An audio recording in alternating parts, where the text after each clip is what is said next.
ሴት ልጅ መቀለጃ የሆነችበት ዘመን ላይ እንገኛለን። ታገቢኛለሽ ወይ ብሎ ተንበርክኮ ይጠይቃትና በንበርክክ ከቤት ያስወጣታል በአመቱ። እስልምና በመጨረሻው አደራ ላይ እንኳን እሷን አረሳት። አደራችሁን አሉ ንብረቶቻችሁን ልታሟሉላት ቤቷን ምግቧን እናንተ ላይ ግዴታ ነው። ደግሞ የእናንተን ክብር ሚነካ ነገር ላታደርግ እሷም ላይ ግዴታ ነው። ድሮም እስልምና ሴት ልጅ ስትቀበር አግኝቷት እሱ ነበር ያዳናት። ወኢዘል መውኡደቱ ሱኢለት ቢአይ ዘንቢን ቁትለት። አንድ ሰው ሴት ልጅ ሲወልድ ያፍር ይሸማቀቅ ነበር። እስልምና መጥቶ ሴት ልጅ ትልቅ ደረጃ ሰጣት፣ ከፍ አደረጋት፣ የቤቱ ንግሥት አደረጋት። እሷን ቤቷን ተከራይተ ልብሷን አልብሰ ቀለቧን ሞልተ እንደ ንግሥት እንድታኖራት እስልምና አዘዘ። አንተ ትወጣለህ፣ ትለፋለህ፣ ትሰራለህ፣ እሷስ ትውልድ ቤት ውስጥ ኮተኩታለች። እስተውሱ ቢኒሳኢ ኸይራ። አንድ ወጣት አንድ ሴት ልጅ ማናገር ፈልጎ ሶሻል ሚዲያ ቻት ላይ መተዋወቅ እንችላለን ወይ ብሎ ጠይቃታል። ልጅቷን በጣም የሚያስገርም መልስ ትመልስለታለች። በላ መተዋወቅ እንችላለን፣ ለምን አንችልም? እኔ ሐዋ ነኝ፣ የዛኔ ከጎኔ የተፈጠርኩት ያንተ ቁራጭ የሆነችዋ እኔ የዛኔ ጀነት ውስጥ ብቸኝነት በሚያንገላታህ ጊዜ እንዳይደብርህ አላህ ላንተ የላከኝ ስጦታ ነኝ። እኔ እናትህ ነኝ፣ እህትህ ነኝ፣ ልጅህ ነኝ፣ ቤትህን የሚያሳምሩልህ እኔ በስሞቼ የቁርአን ምዕራፎች የተሰየሙልኝ ነኝ። እኔ እናትህ በመሆን ጊዜ ከስር ጀነትን የምታገኝብኝ ነኝ። በምትሞት ጊዜ ደግሞ ግማሹ ሀብትህን የምወርሰው ባለቤትህ ነኝ።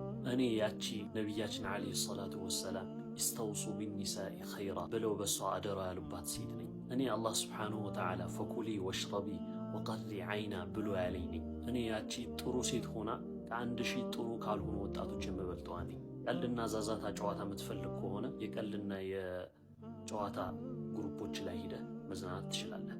እኔና የኔን መሰሎች ወደዚህ ሶሻል ሚዲያ የገባ ነው የአላህና የነቢ ስ ሰለምን መንገድ ለማስቀጠል ነው። ላኪን አንተ መን ተኩን አንተ ማነህ ብላ ጠየቀችው። ከዛም ያወጣት ልጅ በሁለት ቃል ይመልስላታል። አነ ታኢቡ ኢለላህ፣ እኔ ወደ አላህ የምመለስ አንድ ወጣት ነኝ ብሎ ይላታል። ከዛ መጨረሻ ላይ ምን ይላታል? ፈሀኒአን ሊኡሚን አንጀበትኪ ወሊአቢን ረባኪ አላሁመ ህዲ ሸባበ ወኒሳእ ሙስሊሚን። ከሴቶች ሁሉ መጥፎ ሴት ማለት ደግሞ አልሙተበርጃት የሚገላለጡ ሴቶች ናቸው። አላህ መልእክተኛው ዓለይሂ ሰላቱ ወሰላም ሰትሩት፣ ሸፍኑት ያሏቸው የሰውነት አካላቸውን አላህ ባዘዘው መልኩ ማይሰተሩ አልሙተኸይላት የሚኮሩ ሴቶች ናቸው መጥፎ ሴት ማለት። ወሁነል ሙናፊቃት ሙናፊቅ ሴት ማለትም እንዲህ አይነት ሴቶች ናቸው አሉና እንዲህ አይነት ሴቶች ጀነት አይገቡም። ከቁጥር አንፃር ጉራበል አዕሷምን የሚያክሉ ከገቡ እንጂ ከአሞራ ዘር ሆኖ አልፎ አልፎ እንጂ የማይገኝ የአሞራ አይነት የሸሪዓን አለባበስ በመጣሳቸው በመኩራታቸው ኒፋቅ ውስጥ በመውደቃቸው ጀነት የመግባት እድላቸው ጠባብ ነው ያሉ ኢማም አሕመድ ከዓብዱላህ ብን ዐምር ብን አልዓስ ባስተላለፉት ሐዲትም ኡመይማ የምትባል ሴት ወደ ነቢ ዓለይሂ ሰላቱ ወሰላም መታ ለመስለም ቃል ለመግባት በፈለገች ጊዜ ነቢ ዓለይሂ ሰላቱ ወሰላም ወደ እስላም ስትገቢ ቃል የማስገባሽ በአንደኛ ደረጃ በአላህ አላሻርክም እንድትይ፣ አልሰርቅም እንድትይ፣ ዝሙትን አልቀርብም አላመነዝርም እንድትይ፣ እንደዚሁ ደግሞ ድሮ በጃሂልያ ዘመን የነበሩ ሴቶች ይገላለጡት እንደነበረው አልገላለጥም ብለሽ ቃል እንድትገቢ ነው ሙባይዓ የማደርግሽ ብለዋታል ነቢ ሰለላሁ ዐለይሂ ወሰለም። ነቢ ሰለላሁ ዐለይሂ ወሰለም የሴት ልጅን አለባበስ ከተውሂድ ጋር ከኢማን ጋር አብረው አቆራኝተው ጠቅሰዋል። መገላለጥን መተው፣ መስረቅን፣ ዝሙት መስራትን ከመተው ጋር አብረው ጠቅሰዋል። ሙስሊም ሴት ዝሙትን መተው እንዳለባት ሁሉ፣ ስርቆትን መተው እንዳለባት ሁሉ፣ ሽርክን መተው እንዳለባት ሁሉ መገላለጥን መተው አለባት። ሸሪዓው የሚፈልገውን የሸሪዓውን መስፈርት ያሟላን አለባበስ ልትለብስ ይገባታል ነው። መገላለጥ መዘዙ ብዙ ነው። የሴት ልጅም ክብር እንዲነካ የሚያደርግ ነው።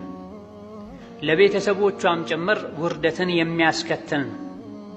የሴት ልጅ ያለባበስ መበላሸት የኢማን መበላሸት ምልክት ነው። ሴት ልጅ ኢማኗ ሲስተካከል ዲንን ስታቅና ዲንን ስተገብር አለባበሷ ያማረ የተስተካከለ ይሆናል። ኢማኗ ልቧ ሲበላሽ አለባበሷ ከሸሪዓ የራቀና የሚጻረር ይሆናል። መገላለጥን ሸይጣን ይወዳል።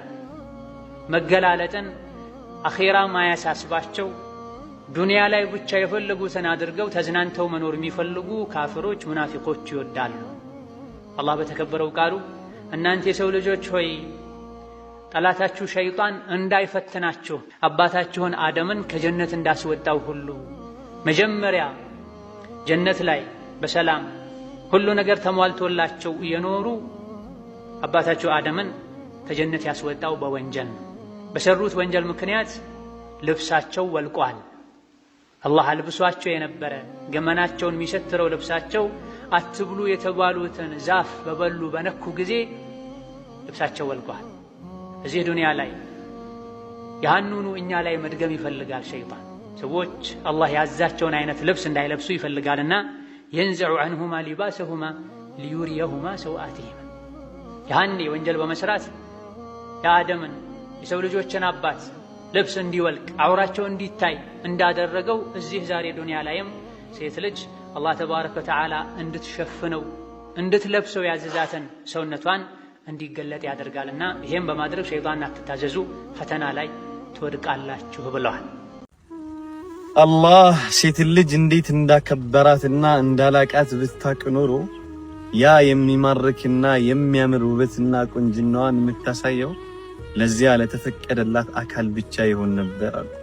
አንዳንድ ወንዶች ደግሞ እንዴት እንደሚመለከቷት ብታውቅና ብትገነዘብ ኖሮ ለተሐጀበት ቢሒጃብ ሚን ሐዲድ ከብረት በተሰራ መሸፈኛ ነበር ራሷን የምትሸፍነው። አቤት ሴት ልጅ ግን በመሸፈን ውስጥ እንዴት ነው የምታምረው! አቤት ሒጃብ እንዴት ነው ከሷ ጋር የሚሄደው! ያ ሱብሃንአላህ! እውነትም አላህ ያግራላችሁ። አላሁመ